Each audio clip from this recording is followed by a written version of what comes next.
ህዝባዊ ባይቶታት ንሃገራውን ዓለማዊ መጋባእያ ዘብቅዓ ይቁማ ካብ ህዝቢ ዝመንጨዋ ቀንዲ ፈልሲ ሲቪላዊ ሕብረተሰብ ዝኾና ህዝባዊ ባይቶታት ኣብ ጋድም ብጋህዲ ኣብ ውሽጢ ኤርትራ ብምስጡር ይቁማ ሲቪክ ዲሞክራሲያዊ ምንቅስቃስ ኤርትራ ካብ ዕለት 1 ወርሒ 8 2011 ዓመተ ምህረት ፈረንጂ ሕጋዊ ሰውነት ለቢስና ምንቅስቃስና ካብ ዝጀመርናሉ እዋን ጽምዶ ቃልስና ኣብ ክንዲ ኣብ ሓጺር ዕላማታት ምቕያር ገባቲ ስርዓት ትግደፍ ጥራይ ዘመልከተ ዘይኮነ ስግሩ አንቃሪሩ ዘናጻጸረ እዩ ሰውራ ኤርትራ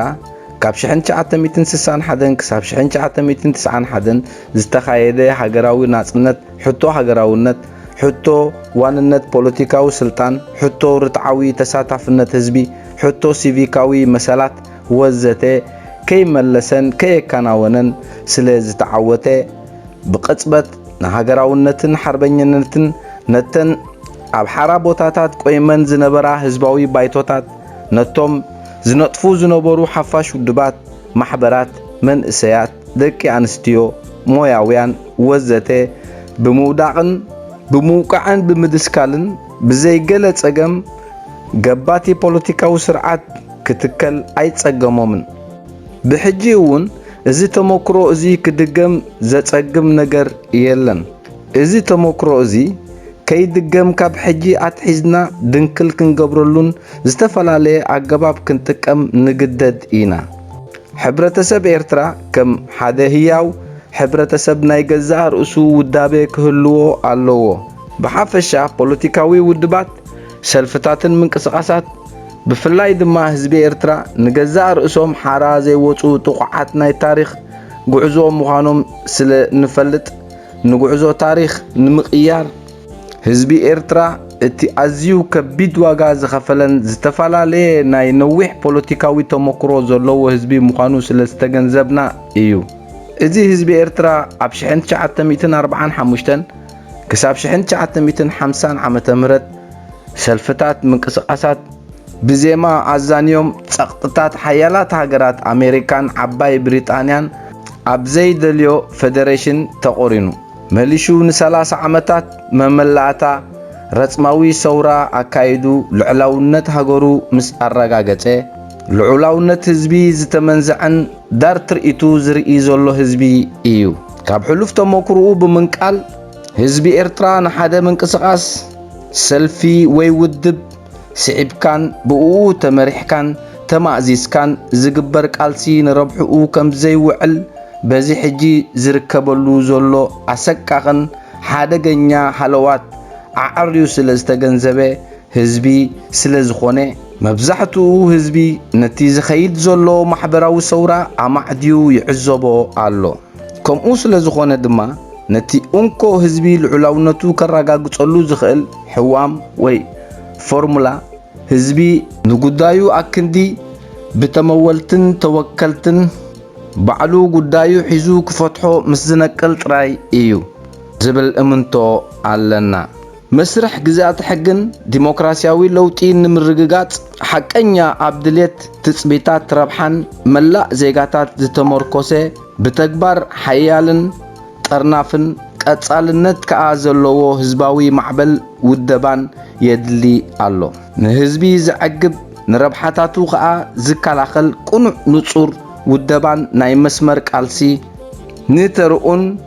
ብግልጺ ኣነጺሩ ዘሳትፍን ንናይ ፖለቲካዊ ዋንነት ሕቶ ብተግባር ከይመለሽካ ልዑላውነት ህዝቢ ክረጋገጽ ስለ ዘይክእልን ልዑላውነት ህዝቢ ድማ ካብ ፍሉይ ረብሓ ጉጅለታት ከም ገጸ በረኸት ዝህብዎ ዘይኮነ ህዝቢ ብቕልጽሙ መንዚዑ ዝወስዶ ስለ ዝኾነ እዩ ህዝቢ ኣብ ውሽጢ ኤርትራ ብምስጡር ኣብ ደገ ብጉሁት ይወደብ ንብል ዘለና ቀንዲ ፈልሲ ሲቪላዊ ሕብረተሰብ ዝኾና ህዝባዊ ባይቶታት ቆማ ቀጻሊ ክንጉስግሰሉን ክንቃለሰሉን ጸኒሕናን ኣለና እዚ ቃልሲ እዚ ንሃልክታት ተባሂሉ ዘይኮነስ እቲ ቀንዲ መፍትሒ ጸገምና ብምዃኑ ስለ እንኣምን እዩ ነዚ መሰረተ እምነት መወከሲ ዝኾና እዘን ዝስዕባ 5 ቀንዲ ረዋሕታት እየን ቁጽሪ 1 ኩሉ ግዜ ዝኾነ ይኹን ህዝቢ ብረብሓታቱ ሞይኡ ከባቢ ዝነብረሉ ቦታ ወዘተ ዘይተወደበ ህዝቢ ብውሑዳት ዝተወደቡ ፖለቲካዊ ጉጅለ ንኽግዛእን ንኽጭቆንን ዝተዋደደ ሕብረተሰብ ስለ ዝኸውን መታን መላገፂ ናይ ውሑዳት ናይ ፍሉይ ረብሓ ጉጅለታት ከይከውን ብሓደ ድምፂ ክብድሆም ክውደብ ስለ ዝግባእ እዩ። ቁፅሪ 2 ሲቪላዊ ሕብረተሰብን ሲቪላዊ ፖለቲካዊ ስርዓት ንምህናፅ ቀንዲ ኣዕኑድ ህዝባዊ ትካላትን ህዝባዊ ማሕበራትን ስለ ዝኾና ህዝባዊ ትካላትን ህዝባዊ ማሕበራት ብዘይ ወዓል ሕደር ክትጥዕ ስለ ዝግባእ እዩ። ሳልሳይ ምልካዊ ገባቲ ፖለቲካዊ ስርዓትን ናይ ኤትኒክ ቀቢላ እንዳን ሃይማኖት ምንቅስቃሳት ጉጅለታት ኣብ ድሕረትን ምብትታን ናይ ሓደ ሕብረተሰብ ይጽፈያ ይዓብያን ዝነጥፋን ብምዃነን ህይወተን ክዘርአ ድማ ነቲ ሕብረተሰብ መመሊሾም ንትኹላዊ ምትፍናን ስለ ዘእትውዎ ነዚ ምትፍናን ንምግታእን ካብ ዝዓበየ ናይ ታሪክ ሓደጋን ንምድሓን ህዝቢ ክውደብ ስለ ዝግባእ እዩ። ራብዓይ ዋንነት ፖለቲካዊ ስልጣን ርትዓዊ ተሳታፍነት ህዝቢ ናይ ህዝቢ ናይ ተጻይ ቁፅፅር ካውንተር ኮንትሮል ካብ ሕጂ ክውሰን ስለ ዘለዎ እዩ። ሓምሻይ ጽምዶ ቃልሲ ማሕበራዊ ሰውራ ኤርትራ ኪኖ ገባቲ ስርዓት ይግደፍ ማለት ምክንዋን መሰጋገሪ መንግስትን ሃገራዊ ዕርቂ ምክንዋን ቅዋምነትን ምክንዋን ግዝኣተ ሕግን ዲሞክራሲያውነት ምርግጋጽ ልዑላውነት ህዝብን ምህናጽ ሲቪላዊ ሕብረተሰብ ብሰላም ብሓባር ምንባርን ምርግጋጽ ማሕበራዊ ፍትሒ ካብ ኮነ ነዚ መሰረት ዝኸውን ዱልዱል መንጸፍ ስለ ዝድለ እዩ። استراتيجيكاوي علاماتات ህዝባዊ ውደባን ህዝባዊ ባይቶታት ናይ ቀረባን ርሑቕን ዘጣመረ እዩ። ቀዳማይ ቀንዲ ዕላማ ህዝባዊ ባይቶታት ጽምዶታቱ ኣዝዩ ኣርሒቑ ካብ ዘለናዮ ኩነታት ንላዕሊ ዝጠመተ እኳ እንተኾነ ነዚ ዘለናዮ ኩነታት ስታቱስ ኮ ብቐጥታ ይኹን ብተዘዋዋሪ ንምቕያር ንገባቲ ስርዓት ይግደፍ ብኣዝዩ ንጡፍን ዝተወደበ ናይ ህዝቢ ሓይሊ ህዝባዊ ደገፍ ብምሕራምን ብምንጻል ካብ ዓቲርዎ ዘሎ ፖለቲካዊ ስልጣን ንምምንዛዕ ዘነጻጸረ እዩ። ክልተ ተሳትፎ ህዝቢ ሓድነት ህዝቢ ዋንነት ፖለቲካዊ ስልጣን ህዝባዊ ውሳኔ ወዘተ ምርግጋጽ እዩ። እቲ ምንታይሲ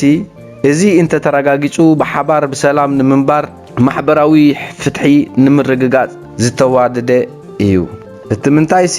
እዚ እንተ ተረጋጊጹ ብሓባር ብሰላም ንምንባርን ማሕበራዊ ፍትሒ ንምርግጋጽ ዝተዋደደ ስለ ዝኸውን። ሰለስተ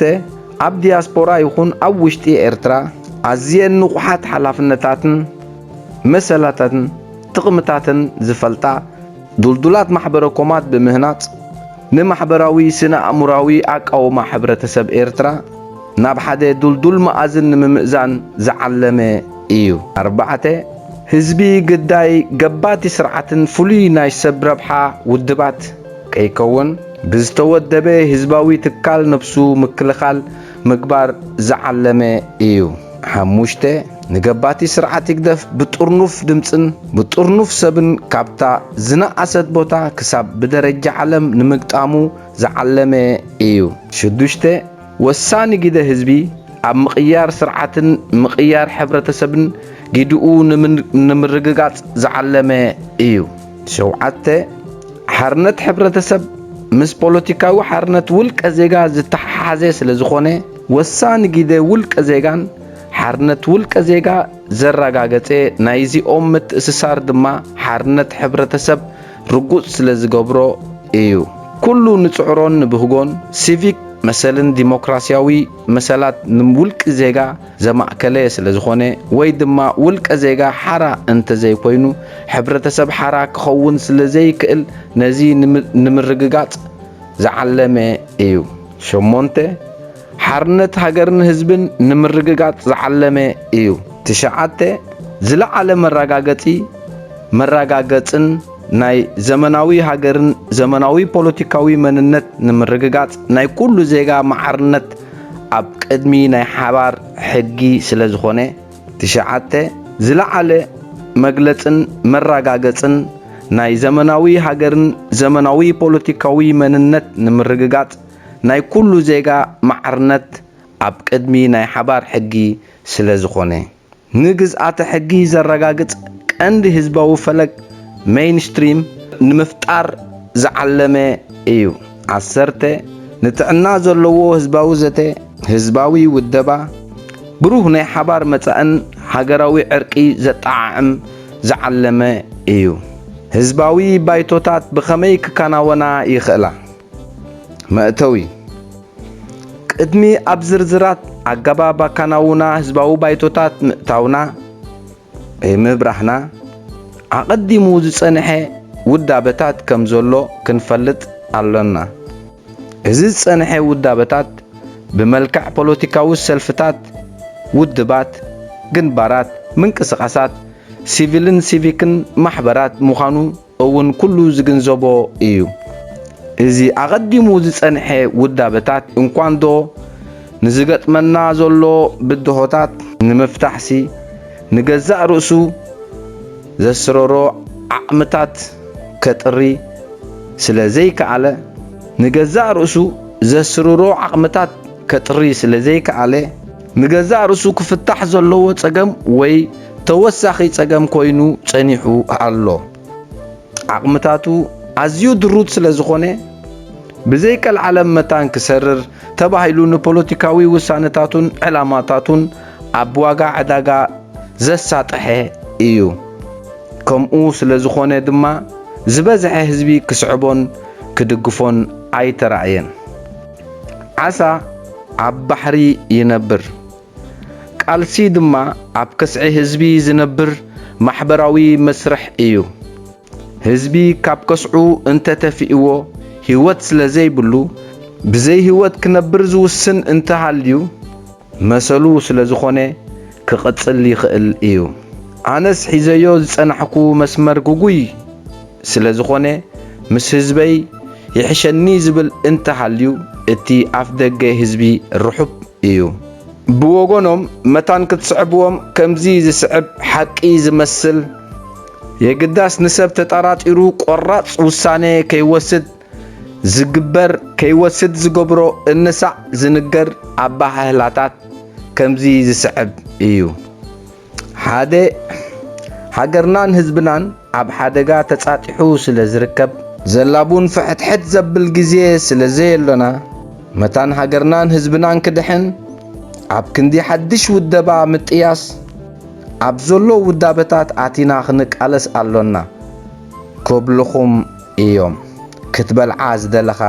ኣባ ጉምባሕ ዛግራ በላ ይኾይኑ። 2 እቲ ዘድሊ ዘሎ ሓድሽ ውደባ ህዝቢ ዘይኮነስ እተን ተመስሪተን ዘለዋ ውድባት ተመያይጠን እንካን ሃባን ኢለን ኣብ ሓደ ሰፊሕ ሃገራዊ ግንባር ጽላል እንተጠጠርኒፈን ህዝቢ ክስዕበን ስለ ዝኽእል ኣክንዲ ካብ ታሕቲ ካብ ህዝቢ ዝነቐለ ውደባ ካብ ላዕሊ ካብ መሪሕነታት ውድባት ጽላል ንታሕቲ ንህዝቢ ዝወርድ ውደባ እዩ ዘዕውት ክብልኹም እዮም። ሓይሊ ህዝቢ ነገራዊ ሓይሊ ምዃኑ ዘይምእማን ዘንቅሎ ዓለቆ እዩ። ሳልሳይ ተሰማዕነት ዘለዎ ህቡብነት ዘለዎ ትምህርቲ ዘለዎ ገንዘብ ዘለዎ መራሒ ሃይማኖት መራሒ ቀቢላ ወዘተ ዓይነታት ሰባት መርፍእን ፈትልን ኮይኖም እንተተላፊኖም ብዘለዎም ማሕበራውን ፖለቲካውን ክብድታት ንህዝቢ ከስምዑ ስለ ዝኽእሉ ምጥርናፍ ናይዚኣቶም ኣገዳሲ እዩ ክብልኹም እዮም። ኣባታዊ ኣተሓሳስባ ኣእምሮ ዝፈጠሮ ኣካላውን መንፈሳዊ ጊላነት እዩ። 4 ህዝቢ ሰዓቢ እምበር ወሳኒ ከም ዘይኮነ ዘስምዕ ንዕአታት ባጫታት ወስታታት ወዘተ ክዝርዝሩልኩም እዮም። ጭንቀትን ጥፍሽናን ዝፈጠሮ ባዶሽ ኣንነት እዩ። 5 ብእንዳ ቀቢላን ብኤትኒክ ብሃይማኖት ብዓድን ኣውራጃን ክውድብኹም ከለዓልኹም ምስ ካልኦት ኣሕዋትኩምን ኣሓትኩምን ንትኹላዊ ምትፍናን መታን ከእትውኹም ኣጻብዕቶም ናብ ፍሉያት ኣካላት ሕብረተሰብና እንዳ ኣመልከቱ ክጉስጉስኹም እዮም ፈላሲኻ ግዛእ እዩ ኮይኑ ነገሩ ታሪኻውን ውድዓዊ መርትዖ ዘለዎ መልሲ ነዚ ሓሙሽተ ነጥብታት ሎሚ ክራማት ዘርኢ ከርዳት እንተ ዘርኢካ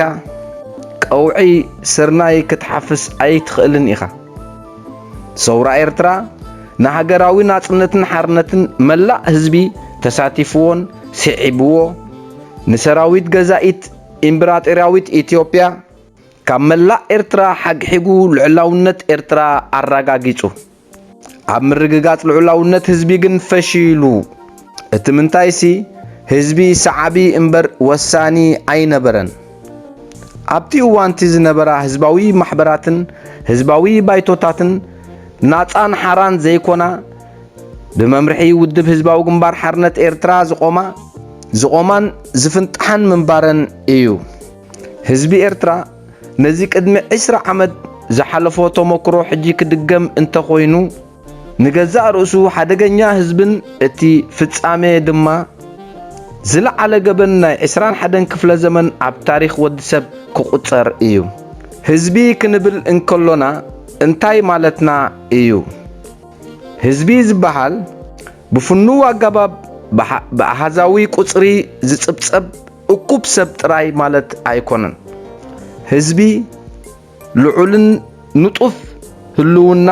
ዘረጋገጸ ህያው ዝጠምሮ ናይ መንነት ፍሕሶ ዘለዎ ሕብረተሰብ ማለት እዩ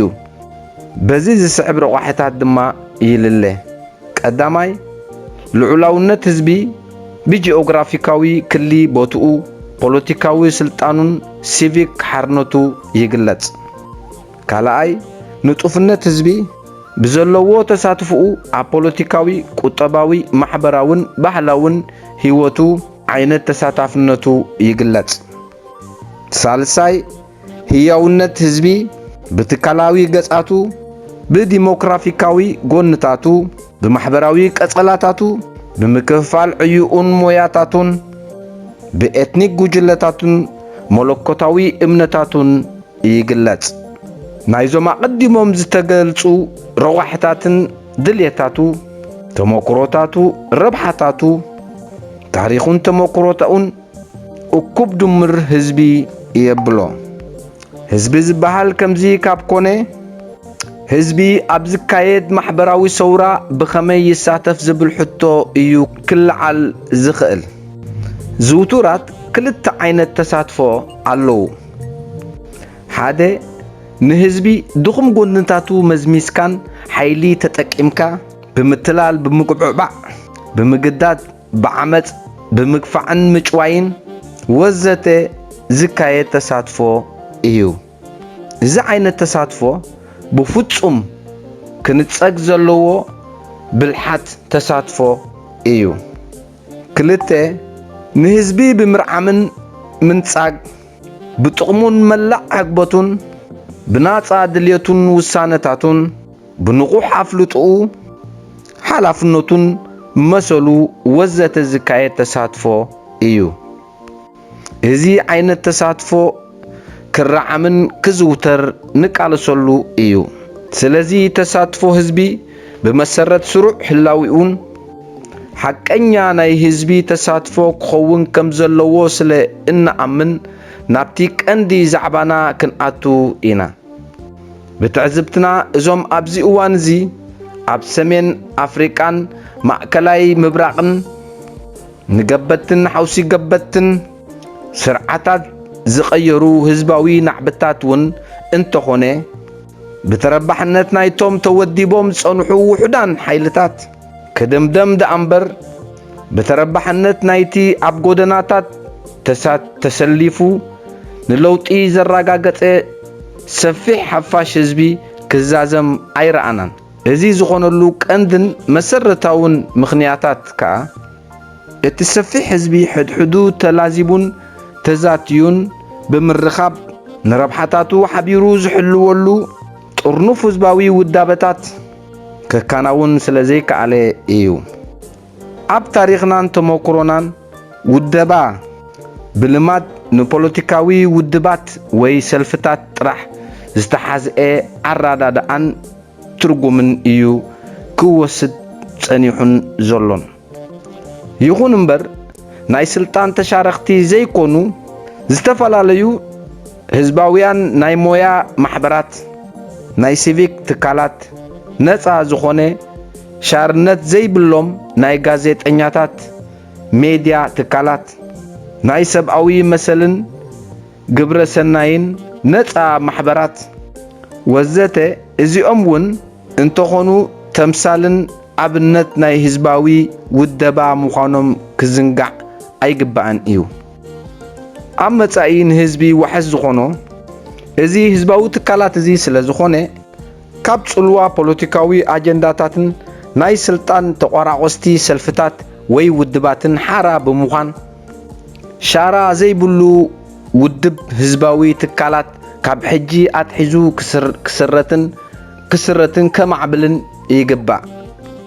ውድባት ኮነ ሰልፍታት ናይ ህዝቢ ዋሕስን መሰረት ሲቪላዊ ሕብረተሰብን ሲቪላዊ ፖለቲካዊ ስርዓት ክኾና ኣይክእላን እየን እቲ ምንታይሲ እቲ ዝተመስረተሉ ቀንዲ ዕላማታት ናብ ስልጣን መሕኮሪ ጥራሕ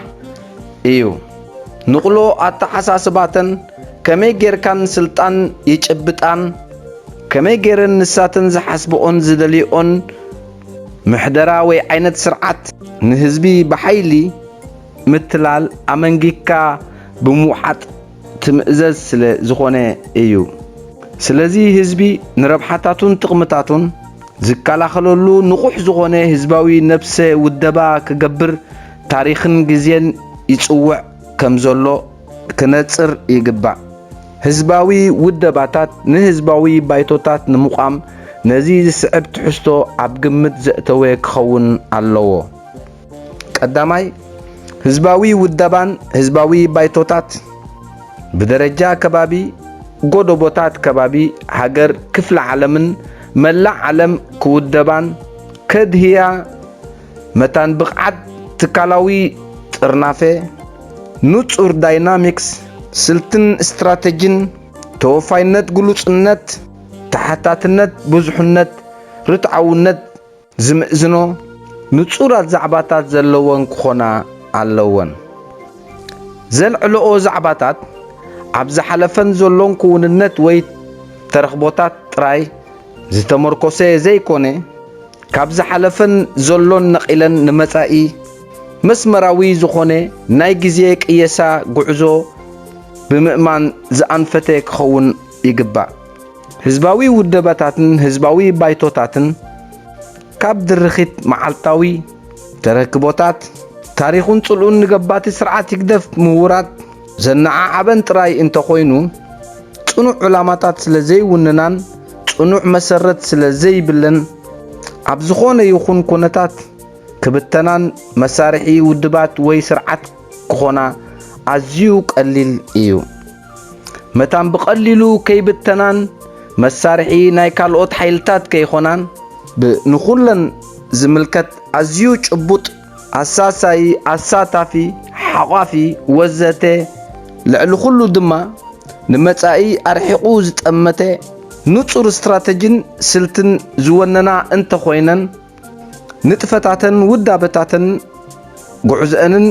ብዘይገለ መሰናኽላት ኣድማዒ ቀጻልን ናህሪ ዘለዎ ክኸውን እዩ ክልተ ህዝባዊ ውደባን ህዝባዊ ባይቶታት ውደባን ውድብን ብመሰረቱ ንዕላማን ራእይ ዝስከም ስልታዊ መሓውር እምበር ዕላማ ኣይኮነን ህዝባዊ ባይቶታት ኣብ ከባቢአን ክንቕላ እንከለዋ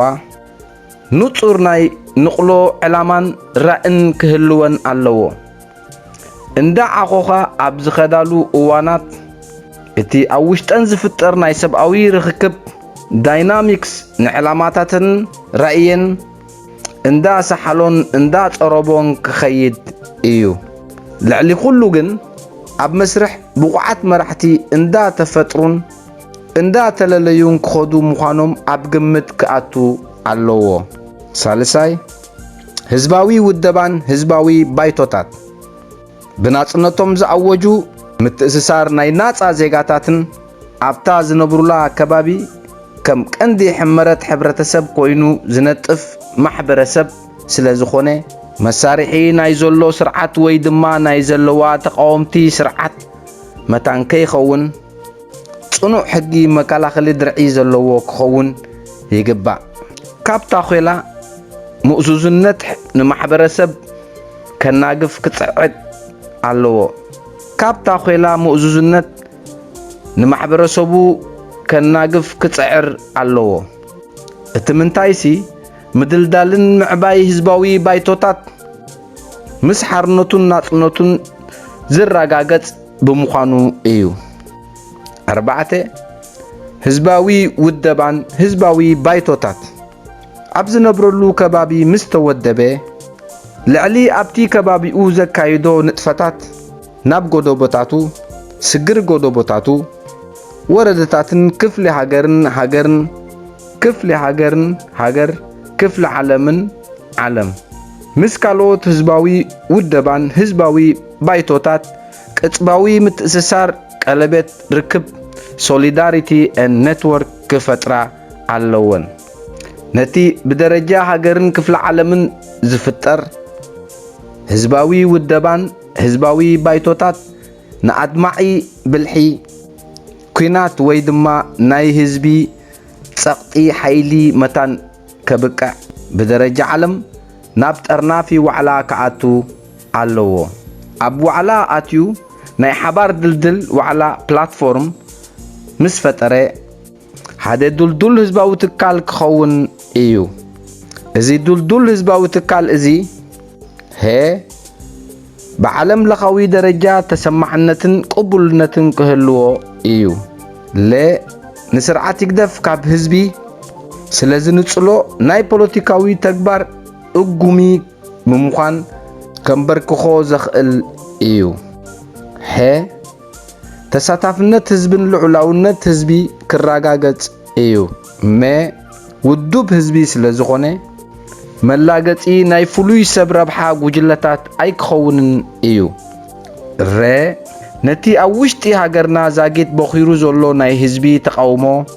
تكال زنعب متربات كخون ايو س لعلو كله حدنت هزبي هاجرن هاجراوي مننت كراغاغت ايو ش نمهنات هاجرن هاجراونت نمهنات سيفيلاوي حبرتسب نبحبار بسلام منبارن محبراو فتحين نمرققات مسرت كخون ايو حمشاي هزباوي ودبان هزباوي بايتوتات متان كدلدلا زمدناتاتن مسناي تقاومتي ودبات كنصرا علون فتينا صلينا نبوليتيكاوي سلطان چبيطن نبوليتيكاوي سلطان كمنوات تطقيمن حساباتن بحقتاتن كتكبرا زصعرا بوليتيكاوي ودبات سلفتات منقسقاسات وزته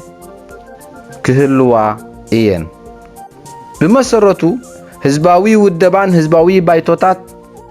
نخيهلوا زقبر طرنافه اون ايكونن انتاي دا نهزبي تساتافنتون وحسنتون لعلاونتو زرغاغص ايو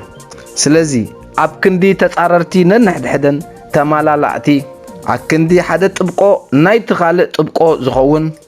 ناي حدا ناصنتن حرنتن زرغاغص شكرنتاوي زمدناتات نخهلو اب كندي هزباوي ناي تقاومو تكال زبكر كم زهلو نمغبار سلازخونه بنصر زمدناتاتن كنصر علو شالشاي هزباوي ودبان هزباوي بايتوتات اتسرعات ويدما كالوت حيلتات زتقوملو كفافالي محبئي بعتتات كوجد نملا هزبي كبابيو بزي غله مفللاي كساتفن اب قصالي ناي مرددا صمدوتات كصمد يغبا شابعاي هزباوي ودبان هزباوي بايتوتات كاب قيدو حزنا زلو تاريخ مؤزوزنت عباتاوي اتحساسبان نحنا زبل صمدو فنصيغو صمدو استراتيجي ودابيو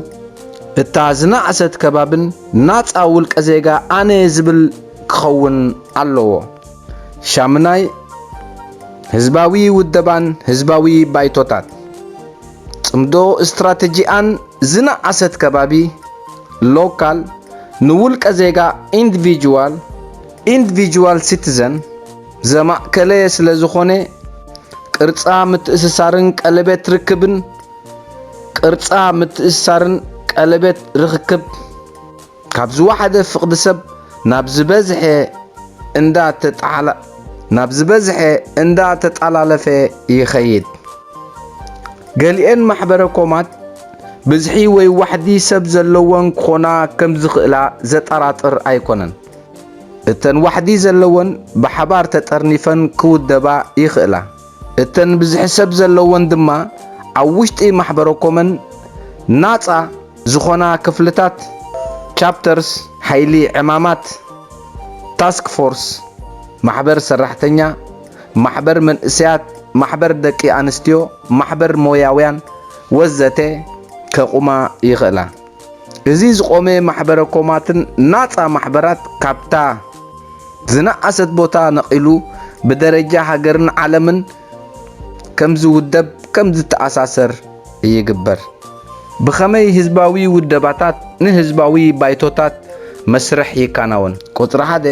ኣብ ነፍሲ ወከፍ ዝነኣሰት ቦታ ዓዲ ወይ ከተማ ዝነብሩሉ ንነፍሶም ወኪሎም ዝቐርቡ ናፃ ውልቀ ሰባት ምትእስሳር ሶሊዳሪቲ ይፈጥሩ።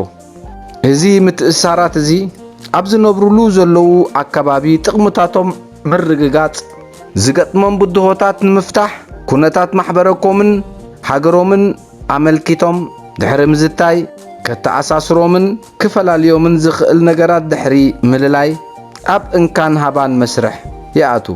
ማእከላይ ንኹሎም ብማዕረ ዕግበት ኣብ ክፈጥረሎም ዝኽእል ቀንዲ ቀላስን ጠርናፍን ሓሳብ ከም ዝሰማምዑ ድሕሪ ምግባር ንዝተሰማምዑሉ ቀንድን ቀላስን ሓሳብ መሓውር ዝኸውን ሕግን ሕጋጋትን ቅርጻን ነቲ ቅርጻን ሓሳብን ዝምራሕ ኣካል ስለ ዘድሊ ብቐጥታ ብዲሞክራሲያዊ ኣገባብ ወይ ድማ ብምትዕግጋብ መራሕቶም ይመርጹ። እዛ ዝተመርጸት ናይ ህዝቢ ሽማግለ ፈላጺትን ቆራጺትን መዝነት ዘለዋ ዘይኮነስ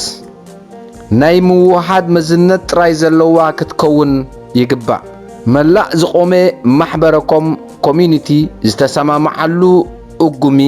ተግባር ተተግብርን እተዋሕድ ከም ትኸውን ምኽታይ ወሳኒ እዩ። ካልኣይ ኣብቲ ዝቆውም ዱልዱል ናይ ከባቢ ማሕበረኮም ነቲ ማሕበረኮም ንምጽላው ንምምቃልን ንምድኻምን ዝነቕሉ ሰብ ፍሉይ ረብሓ ጉጅለታት ማለት ፖለቲካዊ ውድባት ሰልፍታትን ምንቅስቓሳት ምስ ዘጋጥሙ ኣብ ክንዲ ንትኹላዊ ምትፍናን ምእታው ብመሰረት ነጥበ ስምምዕ ሕግን ሕጋጋትካን መሰረት ብምግባር ኣብ ጽላልቲ ማሕበረኮም ከዕቅሉ ሓቋፊ ምዃኑ ምስሳዮም ከድሊ እዩ። ኣይፋልናን ንስኻትኩም ናትና ሱርዓት ወይ ከዓ ሓፋሽ ውድባት ክትኮኑ ኣለኩም ዝብሉ እንተኾይኖም ግን ብዘይገለ ተጉላብነት ኣብ ጽምዶ ክእቶ ኣለዎ። ዝካየድ ምርድዳኣት መፍትሒ እንተዘይመጺኡ ድማ ንግዜ ክሕደግ ኣለዎ። ሳልሳይ ኣብ ነፍሲ ወከፍ ዝነኣሰት ቦታ ዓዲ ወይ ከተማ ዱልዱላት ማሕበረኮም ህዝባዊ ባይቶታት ምስ ቆማ እተን ዝቆማ ምስ ጎደቦታትን ስግረ ጎደቦታትን መስኖ ርክክባትን ቀልጢፈን ብምፍጣር ብደረጃ ወረዳ ክፍለ ሃገር ንሕጋዊ ህዝባዊ መጋባእያ ኮንቬንሽን ብምክያድ ንኹሉ ኣብ መላእ ሃገር ዝጥርንፍ ዓማሚ ባይቶ የቁማ። እቲ ብደረጃ ሃገር ዝቆመ ባይቶ ምስቶም ኣብ ዝነብሩሉ ክፍለ ዓለም ዝነብሩ ነበርቲ ዝተፈላለየ ሃገራት ብደረጃ ሃገራት ዝቆማ ህዝባዊ ባይቶታት ዳግም ንብደረጃ ክፍለ ዓለም ንሕጋዊ ህዝባዊ መጋባእያ ብምእታው ብደረጃ ክፍለ ዓለም ተወዲቡ ምስ ካልኦት ሕጋዊ ህዝባዊ መጋባእያ ክፍለ ዓለማት ንሕጋዊ ህዝባዊ መጋባእያ ብምእታው ብደረጃ ዓለም ሓደ ዱልዱል ናይ ህዝቢ ወይ መሰረታት ጥርናፈ ክፍጠር ይከኣል እዩ። 4 بدرجة عالم حدا دولدول ناي هزبي وي مسرتات طرنافه حقاوي هزباوي مقابايا مس فتره نتي كابتا زتحتت كاب نفس وكف بوتا وي سفرا حزوو زمص علامه بمنصصار نخلو زعقبن نخلو كقالسلو زردي ህዝባውን ሀገራውን ማህበራዊ ፖለቲካዊ ምጣና ሀብታዊ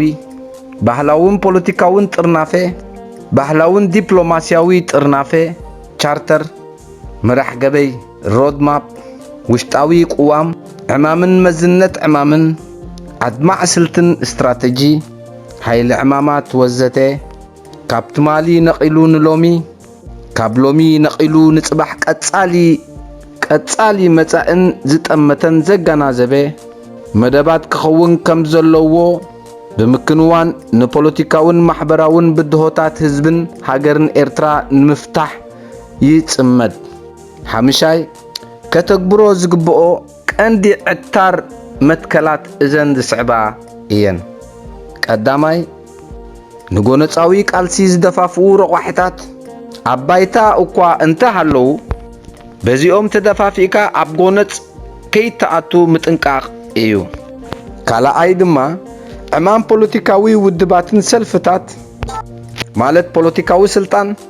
ክትዕትዕት ዘይምድንዳንን ዘይምሕሳብን እዩ እቲ ምንታይሲ ንህዝቢ ልዕሊ ኣብ ፖለቲካዊ ስልጣን ዓቲሩ ዘሎ ሓይሊ ዝገብሮ እዚ ክልተ ባህርያት ክውንን ስለ ዘይምረጽን ዝተወደበ እንተ ኮይኑ ጥራይ ብምዃን እዩ ሳልሳይ ኣብ ታሪኽና ከም አከፋፈሊ ሕብረተሰብ ኤርትራ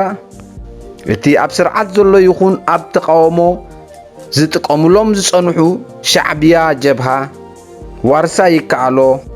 ኣስላማይ ክርስቲያናይ ወድጓ ከበሳውያን ቆላውያን ሰንሒታዊ ሳሕላዊ ብሌናይ ትግርኛ ተጋዳላይ አገልግሎት ደጋፊ ስርዓት ተቃዋማይ ወዘተ ዝብል ከፋፋልን ጸቢብን ሕልናን ጽዕዶን ከወግድ ኣለዎ መዛዘሚ ማዕዶ ዛዕባና ሲቪክ ዲሞክራሲያዊ ምንቅስቃስ ኤርትራ ብረብሕኡ ብሞይኡ ብማሕበራዊ ቀጸላታቱ ብጾትኡን ብብርኪ ዕድሚኡ ወዘተ ዘይተወደበ ህዝቢ ንኽጭኮን ዝተዋደደ ሕብረተሰብ ምዃኑ ንግምግም ሓራ ክወፅን ሲቪላዊ ሕብረተሰብ ክሃነጽ ድማ ክውደብ ከም ዘለዎ ንኣምን ከምኡ ስለ ዝኾነ ድማ ህዝቢ ናይ ገዛእ ርእሱ ህዝባዊ ውደባ ከይፈጠረ ክዕወት ኣይክእልን እዩ ካብ ዝብል መሰረታዊ ናይ እምንቶ ኣመለኻኽታ ብምንቃል ህዝቢ ንዝተወደበ ኣካል ጥራሕ ክስዕብን ብኡ ተመሪሑን ተማእዚዙን ክኸይድ ኣይግባእን ዝብል ተሪር እምነት ስለ ዘለና ህዝቢ ባዕሉ ተወዲቡ ሕድሕዱ ተዛትዩን ዋና ጉዳዩን ጉዳይ ናይ መጻኢ ብሩህ ህይወቱን ክውስን ከም ዘለዎ ንቃለስን ነስተምህርን ምንቅስቃስ ሲቪክ ዲሞክራሲያዊ ምንቅስቃስ ኤርትራ ኣብ ዝተበገሰሉ እዋን እቲ ኣብ ፖለቲካ ኤርትራ ሒዝናዮ ክንመጽእ ዝጸናሕና ኣገባብ ኣወዳድባን